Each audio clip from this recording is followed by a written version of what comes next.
سلام الخوت واهلا بكم في هذا الفيديو الجديد اللي غادي نهضروا فيه على واحد الموضوع كيشغل بالكاع الجماهير الرجاويه هاد الايام، واللي هو الميركاتو وتحركات الاداره ديال الرجاء الرياضي.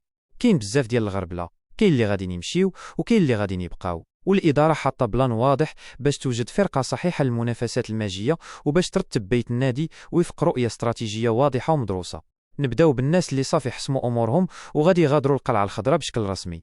الطاقم التقني ديال النصور دار التقييم ديالو وقرر باللي هاد الثلاثي عثمان ساخو، ايوب المعموري وعثمان الشرايبي ما كيبقاوش داخلين في الحسابات الفنيه ديال النادي للموسم الماجي. هاد اللعابه صافي غادي يشوفوا وجهه اخرى، حيت الفرقه باغا تبدل دماء جديده ومحتاجه بروفايلات اخرين اللي يعطيو الاضافه ويقدروا يسيروا طموحات النادي. ومن جهه اخرى الاداره خدامه على الصور ديال الفرقه باش تحافظ على التوازن والاستقرار التقني.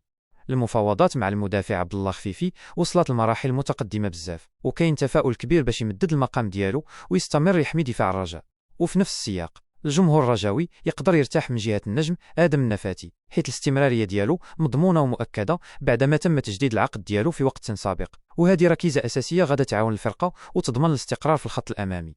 ولكن ماشي كاع المفاوضات كتسالي بالاتفاق، حيت القضيه وصلت لطريق مسدود مع اللاعب صابر بوغرين. هذا الأخير تقرر بشكل نهائي يرحل على صفوف الرجاء بعدما ما تفاهمش مع المكتب على الشروط والخطوط المالية اللي حددتها إدارة النادي.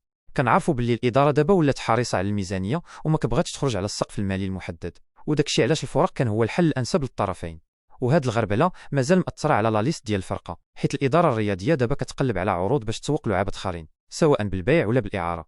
الطاقم التقني والمسؤولين ما مقتنعينش بالمؤهلات الفنية ديال بعض العناصر في الفترة الحالية، داكشي علاش باغيين يخفوا القائمه ويخلوا بلاصه لانتدابات جديده تقدر تعطي بليس للنصور وتكون في مستوى تطلعات الجماهير. ما تنساوش تخلوا لي الاراء ديالكم في التعاليق، شنو بان لكم في هذه المغادرات؟ وهل كتظنوا باللي الاداره غادا تنجح في هذه الغربله وتجيب قطع غيار احسن؟ ديروا لايك واشتركوا باش يوصلكم ديما الجديد، ديما رجاء.